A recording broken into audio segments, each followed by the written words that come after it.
Hello everyone and welcome to physical education India. इस समय मैं हूँ HNBGU गढ़वाल यूनिवर्सिटी में। इस समय मैं करेंटली श्रीनगर उत्तराखंड में खड़ा हुआ हूँ। थोड़ा सा अंधेरा हो गया है और मैं यहाँ पे आया हूँ अपने मास्टर्स का अपना एंट्रेंस टेस्ट देने के लिए। और यहाँ पे ऐसी बहुत सी चीज़ें हैं जो आपको वीडियो के थ्रू बताना बहुत ज़रूरी था, क्योंकि मैंने प्रैक्टिकली देखी हैं, फैक्ट्स मैंने आगे पता किए हैं। बहुत से बच्चे ऐसे हैं जो यहाँ पर नहीं आ पाते हैं डिस्टेंस की वजह से या फिर लोकेशन की वजह से वो आने से डरते हैं। तो यहाँ पर बहुत से कुछ इंपॉर्टेंट पॉइंट्स हैं जो मैं आपको बताने वाला हूँ कि आपको यहाँ पर पहुँचना कैसे है, यहाँ का क्राइटेरिया वगैरह क्या है वो भी मैं बताऊँगा, एडमिशन कब होता है, रिजल्ट्स कब आते हैं, वो सारी चीज़ें तो इसमें हैं। लेकिन यहाँ पे आपको पहुँचना कैसे है, कौन कौन से इंपॉर्टेंट स्टेशन हैं जहाँ पे आप इजीली यहाँ पे पहुँच सकते हो, आपका रास्ता एकदम आसान बना दूंगा। यूनिवर्सिटी बहुत अच्छी है, लोकेशन बहुत प्यारी है, अगर आप यहाँ पे देख सकते हो, सारी क्लिप्स वगैरह आप सब देख पाओगे यहाँ पे। और यहाँ पे स्टे कैसे करना है, स्टे कहाँ पे करना है वो भी मैं आपको बताऊंगा, क्योंकि यहाँ पे 2 सेंटर्स हैं गढ़वाल यूनिवर्सिटी के। तो आपको पता होना चाहिए कि नियरेस्ट कौन सा जहाँ पे हमें, क्योंकि ये गलती मैं कर चुका हूँ, इसीलिए मैं आपको बताने वाला हूँ कि नियरेस्ट वाला कौन सा है जहाँ पे आप रुक सकते हो। तो थोड़ा सा अंधेरा हो रहा है, तो नेक्स्ट क्लिप जो है पार्ट की वो मैं कहीं और रिकॉर्ड करूँगा, उसमें सारी इन्फॉर्मेशन मैं आपको देखता हूँ। चलो शुरू करते हैं। मैं वहाँ पे मास्टर्स का ट्रायल देके वापस आ चुका हूँ। इस समय मैं न्यू दिल्ली स्टेशन पे बैठा हुआ हूँ, जहाँ पे मैं आपको कंप्लीट इन्फॉर्मेशन अब दे पाऊँगा कि जाना कैसे और वापस कैसे आना है। इसके लिए आपको 3 पॉइंट्स अपने दिमाग में रखने हैं। सबसे पहले कि जो लोकेशन है गढ़वाल यूनिवर्सिटी की वो क्या है, दूसरी कौन से मेजर रेलवे स्टेशन सिटीज़ हैं जो उसको कनेक्ट करेंगे, और तीसरा आपको ट्रांसपोर्ट उसमें क्या लेना है। जो सबसे पहली चीज़ का आपको ध्यान देना है वो है कि उसकी लोकेशन। तो आपने श्रीनगर लोकेशन उसकी सुनी होगी कि गढ़वाल यूनिवर्सिटी श्रीनगर में है, लेकिन ये जम्मू कश्मीर वाला श्रीनगर नहीं है, ये उत्तराखंड का श्रीनगर है, जो कि रुद्रप्रयाग के थोड़ा सा आगे है। मैप में आपको ईजिली मिल जाएगा। दूसरी चीज़ जो आपको ध्यान देनी है वो है कि 3 लोकेशंस हैं, हरिद्वार, ऋषिकेश और देहरादून, जहाँ पे रेलवे स्टेशन अवेलेबल हैं, और वहाँ से आप डायरेक्ट बस लेके श्रीनगर तक पहुँच सकते हो। मैं आपको पर्सनली सजेस्ट करूँगा कि आप ऋषिकेश से बस लो। हरिद्वार तक बहुत सारी ट्रेन्स अवेलेबल हैं। अगर आप यहाँ दिल्ली आ जाओगे, सारे सिटीज़ इंडिया के दिल्ली से कनेक्टेड हैं। दिल्ली से आप हरिद्वार तो पहुँच ही जाओगे, वहाँ से भी आपको डायरेक्ट बस मिल जाएगी, लेकिन 45-50 मिनट्स बस आपकी लेगी ऋषिकेश पहुँचने में, फिर वहाँ से 5 से 6 घंटे लेगी श्रीनगर पहुँचने में। तो अगर आपकी कोई ट्रेन अवेलेबल है जो आपको डायरेक्ट ऋषिकेश पहुँचा दे, तो आपका जो 45 से 50 मिनट का बस का ट्रैवलिंग का टाइम है वो थोड़ा सा कम हो जाएगा, और फिर आप वहाँ से रास्ते पे जा सकते हो। तीसरी चीज़ जो इंपॉर्टेंट है वो है कि ट्रांसपोर्ट आपको क्या लेना है। अब वहाँ पे 3 ट्रांसपोर्ट हैं। पहला पर्सनल टैक्सीज़ हैं, दूसरा आपको स्कॉर्पियोज चलती हैं जो छोटी गाड़ी चलेंगी और 8-9 लोग को लेके जाती हैं पब्लिक के, और तीसरी होती है आपकी बस। तो मैं आपको सजेस्ट करूँगा स्कॉर्पियो या फिर बस, इनका जो किराया है वो भी कम है। अगर मैं पर्सनल टैक्सी की बात करूँ तो पर्सनल टैक्सी जो है वो आपसे 4 से 5 हज़ार रुपये किराया लेगी, जो कि बहुत ज़्यादा है। जो स्कॉर्पियो है वो आपसे 400 से 600 रुपये लेगी, वो डिपेंड करेगा कि वेदर वहाँ का क्या है, ड्राइविंग कंडीशंस क्या हैं। और जो बस है वो आपसे 200 से 250 रुपये तक का ऐसा एवरेज किराया लेगी। तो ये दोनों आपके लिए बेस्ट हैं।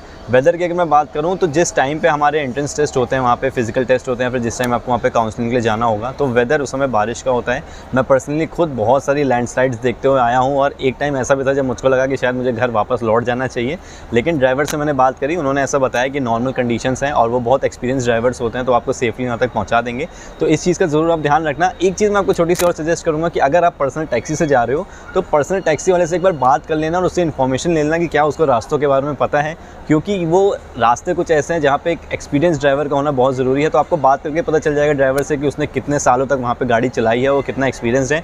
ये आपकी सेफ्टी के लिए एक सजेशन था जिसको आप फॉलो कर सकते हो। अगर मैं थोड़ा सा आपको वेदर का आइडिया और दूँ तो देखो, लैंडस्लाइड्स अगर वहाँ पे हो जाएंगी बीच रास्ते में, तो चांसेस हैं कि आपको 2 से 3 घंटे आप वहाँ पे फंस सकते हो ट्रैफिक जैम में, क्योंकि ट्रैफिक वहाँ पे बहुत अच्छा होता है, बहुत हैवी ट्रैफिक होता है। तो लैंडस्लाइड्स वहाँ पे सफाई करने की वजह से काफ़ी टाइम तक गाड़ियाँ वहाँ फंस जाती हैं। तो एक चीज़ इसमें मैं आपको और सजेस्ट करूँगा कि कोशिश करना कि आप दिन के टाइम में ही वहाँ पे बस से ट्रैवल करो। आप दिल्ली रात में आ जाओ, दिल्ली से ऋषिकेश या दिल्ली से हरिद्वार आप रात में ट्रेन में ट्रैवल कर लो, कोई प्रॉब्लम नहीं है। लेकिन जब आप वहाँ से बस या फिर कोई भी पर्सनल व्हीकल ले रहे हो श्रीनगर पहुँचने के लिए, तो कोशिश करना वो दिन का टाइम रहे, क्योंकि रात में अगर लैंडस्लाइड जैसी प्रॉब्लम होती है तो आपको पूरी रात भी वहाँ गुजारनी पड़ सकती है, क्योंकि रात में इतना ईजी नहीं होता है। इसके बाद अगर मैं बात करूँ लोकेशन के लिए आपको जाना कहाँ पे है, तो गढ़वाल यूनिवर्सिटी के 2 सेंटर्स हैं। एक प्रॉपर श्रीनगर के स्टार्टिंग में है और एक थोड़ा सा 3 किलोमीटर आगे जाके चौरास रीजन है, वहाँ पे वो है। अब आपको स्टे कैसे करना है, आप पहले पता कर लेना कि आपको किस सेंटर में जाना है। मैं फिजिकल एजुकेशन का स्टूडेंट हूँ, जैसे कि हमारा फिजिकल फिटनेस टेस्ट जो था वो चौरास रीजन में हुआ था, चौरास में जो गढ़वाल का एक सेंटर था। तो मुझको ये बात नहीं पता थी, और मैंने जो अपना रूम ले लिया वहाँ पे रुकने के लिए, वो पहले सेंटर के पास ले लिया। तो चौरास वाला सेंटर मेरे रूम से करीब 3 किलोमीटर दूर हो गया था। तो इस चीज़ को आप पता करना है कि आपको जाना कहाँ पे है। अगर आप फिजिकल टेस्ट के लिए जा रहे हो तो बेसिकली आपका चौरास रीजन में ही होगा, ग्राउंड आपका वहीं सिचुएटेड है। वो थोड़ा सा 3 किलोमीटर आगे, और वहाँ पे भी बहुत सारे होटल्स अवेलेबल हैं, वहाँ पे भी आराम से स्टे कर पाओगे। अब अगर मैं पर्टिकुलरली फिजिकल फिटनेस टेस्ट की बात करूँ तो डॉक्यूमेंट्स सबसे पहले मैं आपको बता देता हूँ। जो प्रोस्पेक्टस है गढ़वाल यूनिवर्सिटी का, वहाँ पे 3 डॉक्यूमेंट्स मेंशन थे इस साल। आपका CUET का एडमिट कार्ड, CUET का स्कोर कार्ड जो रिटर्न का था, और तीसरा आपका स्पोर्ट्स अचीवमेंट का सर्टिफिकेट। लेकिन उसके साथ साथ आपने जो गढ़वाल यूनिवर्सिटी का जो भी आपने डॉक्यूमेंट फॉर्म भरा होगा, जो पेमेंट के बाद जो उनकी एप्लीकेशन निकलती है, वो भी आपको लेके जानी है। इसके अलावा कोई भी डॉक्यूमेंट वो आपसे वहाँ पे नहीं मांगते हैं। स्पोर्ट्स अचीवमेंट का फोटोकॉपी ज़रूर रख लेना, क्योंकि वो आपको वहाँ पे सेल्फ अटेस्ट करके सबमिट करना होगा। इसके बाद अगर मैं वहाँ पे इवेंट्स की बात कर लूँ तो मॉडिफाइड आफ्टर टेस्ट होता है, जिसमें एक इवेंट हमारा जो शटल रन होता है वो उसमें नहीं होता है। बॉयज़ के लिए 800 मीटर रन होती है, गर्ल्स के लिए 600 मीटर रन होती है। उसके बाद 50 मीटर डैश दोनों के लिए कॉमन है।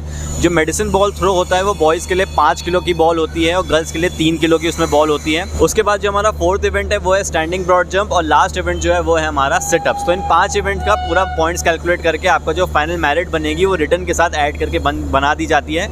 लेकिन कोई यहाँ पे नॉर्म्स ये शो नहीं करते हैं। हमने कॉलेज में पूछा नॉर्म्स क्या है, तो उन्होंने बोला कि नॉर्म्स अवेलेबल हैं, लेकिन वो आउट नहीं करेंगे। लेकिन अगर आप वहाँ पे पूछोगे तो वो आपको उससे एक आइडिया दे देंगे। जो वहाँ का स्टाफ है वो बहुत ज़्यादा सपोर्टिव है, जो सीनियर्स आपका टेस्ट लेंगे वो भी बहुत ज़्यादा सपोर्टिव है। तो कोई भी क्वेश्चन आप अगर उनसे पूछना चाहोगे तो आपको ईजिली उसका आंसर दे देंगे। शेड्यूल अगर मैं आपको बताऊँ तो इस साल 2023 में जब मैं टेस्ट देने के लिए गया था तो 3 दिन का शेड्यूल था। 11 तारीख से लेकर 13 तारीख तक हमने वहाँ पे जब पता किया तो पता चला कि ये अलग अलग दिन इसलिए दिया हुआ है ताकि आप जिस भी दिन पहुँचोगे आपका उस दिन टेस्ट ले लिया जाएगा। जैसे कि मैं 11 तारीख को वहाँ पहुँच गया था तो मुझे इन्फॉर्मेशन मिली कि 11 तारीख को मेरे सारे 5 टेस्ट एक ही दिन में हो जाएंगे।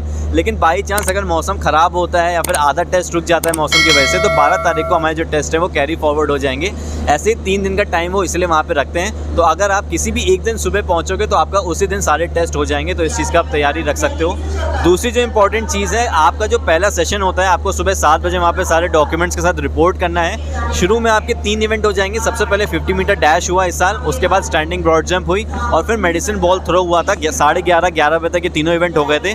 उसके बाद हमको 3:30 बजे बुलाया गया, जहाँ पे हमारा सबसे पहले 600 मीटर गर्ल्स के लिए और 800 मीटर बॉयज़ के लिए रनिंग हुई। उसके बाद हमारी सिटअप्स हो गए थे। इसमें ये जो है ये चेंज भी हो सकते हैं, डिपेंड करेगा वेदर के ऊपर, लेकिन ये सीक्वेंस था और आपका एक ही दिन में सारे टेस्ट कंप्लीट करा दिए जाएंगे। अगर आप श्रीनगर ये सोच के जा रहे हो कि वहाँ पे आपको शॉप्स नहीं मिलेंगी या फिर वो लोकेलिटी अच्छी नहीं होगी, आपको बहुत ज़्यादा वहाँ पे स्ट्रगल करना पड़ेगा, तो ऐसा नहीं है।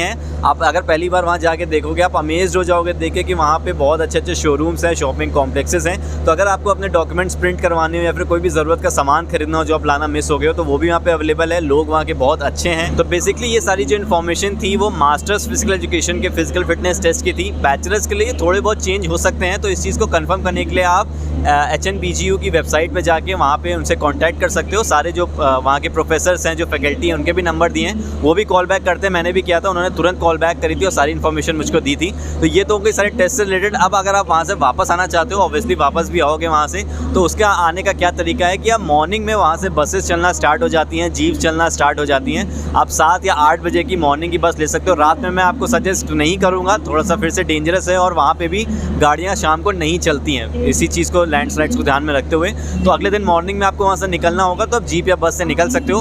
फिर से सेम रूट है, आप ऋषिकेश या फिर हरिद्वार के लिए डायरेक्ट बस ले सकते हो, और अपनी ट्रेन को पहले से बुक करा लेना ताकि आप दिल्ली डायरेक्ट आ जाओ। या फिर अगर आपको हरिद्वार से भी डायरेक्ट ट्रेन मिल रही हो तो वहाँ से भी डायरेक्ट वहाँ पे पहुँच सकते हो। एक छोटा सा सजेशन और, इसमें टाइम का मार्जिन लेके ज़रूर चलना, क्योंकि फिर से अगर लैंडस्लाइड्स बीच में होती हैं और आपको 2-3 घंटा वेट करना पड़ता है तो आपकी ट्रेन मिस ना हो। अगर आपने ट्रेन बुक करी है रात की 8 या 9 बजे की, क्योंकि मेरे साथ हुआ था, मेरी ट्रेन ऑलमोस्ट मिस होने वाली थी।